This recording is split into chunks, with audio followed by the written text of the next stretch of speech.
सनातन धर्म की पौराणिक कथाओं के अनुसार महर्षि शुक्राचार्य असुरों के गुरु कहलाए जाते थे। उन्होंने पौराणिक काल में देवताओं के विरुद्ध असुरों की खूब सहायता की थी। असुरों की सहायता के लिए उन्होंने कभी कभी त्रिदेवों तक से टक्कर ले ली थी। मगर क्या आप इस महान और शक्तिशाली ऋषि शुक्राचार्य के बारे में जानते हैं? और क्या आप उनके असुरों के गुरु बनने तथा उनकी मृत्यु के बारे में जानते हैं?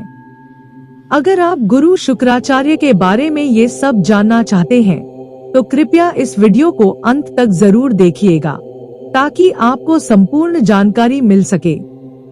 पौराणिक कथा के अनुसार शुक्राचार्य महर्षि भृगु के पुत्र और भगवान विष्णु के भक्त प्रहलाद के भांजे थे। महर्षि भृगु की पहली पत्नी का नाम ख्याति था, जो उनके भाई दक्ष की कन्या थी। ख्याति से महर्षि भृगु को 2 पुत्र धाता और विधाता हुए और एक बेटी लक्ष्मी का भी जन्म हुआ। लक्ष्मी का विवाह उन्होंने भगवान विष्णु से कर दिया। महर्षि भृगु के और भी पुत्र थे, जैसे उष्णस और च्यवन आदि। ऐसा माना जाता है कि उष्णस ही आगे चल के शुक्राचार्य बने। वहीं एक अन्य कथा के अनुसार शुक्राचार्य महर्षि भृगु और हिरण्यकश्यपु की पुत्री दिव्या के संतान थे। शुक्राचार्य का जन्म शुक्रवार को हुआ था, इसलिए महर्षि भृगु ने इनका नाम शुक्र रखा था। जब शुक्र थोड़े से बड़े हुए तो उनके पिता ने उन्हें ब्रह्मऋषि अंग के पास शिक्षा के लिए भेज दिया। अंगऋषि ब्रह्मा के मानस पुत्रों में सर्वश्रेष्ठ थे और उनके एक पुत्र बृहस्पति थे, जो बाद में देवों के गुरु बने। शुक्राचार्य के साथ उनके पुत्र बृहस्पति भी पढ़ते थे।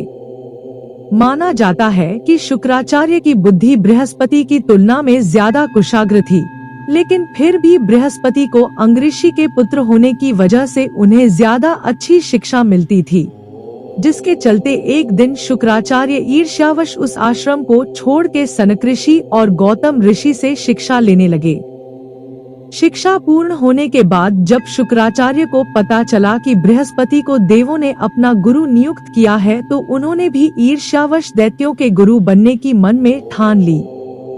लेकिन उसमें सबसे बड़ी बाधा दैत्यों के देवों के हाथों हमेशा मिलने वाली पराजय थी।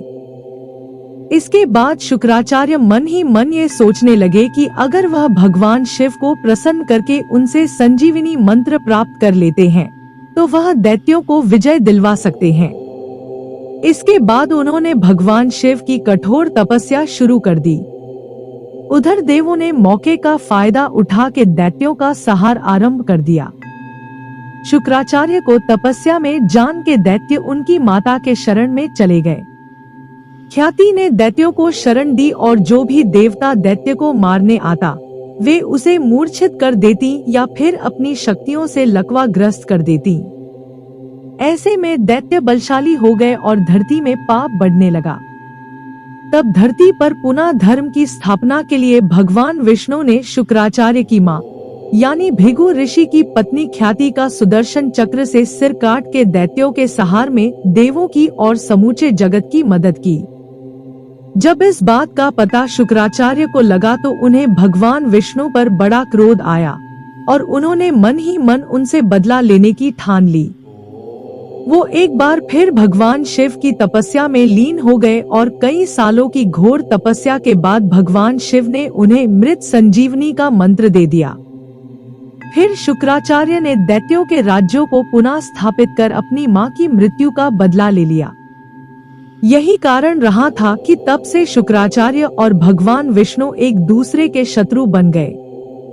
लेकिन ये कथा यहीं समाप्त नहीं होती।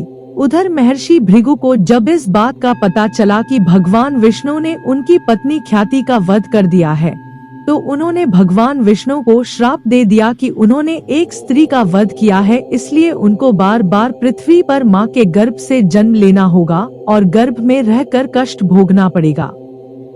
इस श्राप से पहले भगवान वराह अवतार, मत्स्य अवतार, कुर्मा और नरसिंह अवतार लेकर प्रकट हुए थे, लेकिन श्राप के बाद उन्होंने भगवान परशुराम, भगवान राम, भगवान कृष्ण के रूप में जन्म लिया। तब उन्हें मां के पेट में रहकर पीड़ा झेलनी पड़ी। हालांकि बाद में शुक्राचार्य से बृहस्पति के पुत्र ने संजीवनी विद्या सीखकर उन्हीं का पतन किया। शुक्राचार्य की मृत्यु कैसे हुई? गौतम ऋषि की सलाह पर ही शुक्राचार्य ने शंकर की आराधना कर मृत संजीवनी विद्या प्राप्त की, जिसके बल पर देवासुर संग्राम में असुर अनेक बार जीते। मृत संजीवनी विद्या के कारण दानवों की संख्या बढ़ती गई और देवता असहाय हो गए थे। ऐसे में उन्होंने भगवान शंकर की शरण ली। शुक्राचार्य द्वारा मृत संजीवनी का अनुचित प्रयोग करने के कारण भगवान शंकर को बहुत क्रोध आया। क्रोधावश उन्होंने शुक्राचार्य को पकड़कर निगल लिया। तो इस प्रकार भगवान शंकर के द्वारा निगलने के कारण शुक्राचार्य की मृत्यु हो गई। लेकिन फिर इसके बाद शुक्राचार्य भगवान शिव शंकर की देह से शुक्ल कांति के रूप में बाहर आए और उन्होंने अपने पूर्ण स्वरूप को प्राप्त किया। तब उन्होंने प्रियव्रत की पुत्री ऊर्जस्वती से विवाह कर अपना नया जीवन शुरू किया और उससे उन्हें 4 पुत्र उत्पन्न हुए। तो यह थी शुक्राचार्य के जीवन से जुड़ी हुई कुछ रोचक जानकारी। हमें आशा है कि यह वीडियो आपको पसंद आया होगा। इसी तरह की और अधिक ज्ञानवर्धक वीडियोज देखने के लिए कृपया डिवाइन उर्मी चैनल के साथ बने रहिए। धन्यवाद।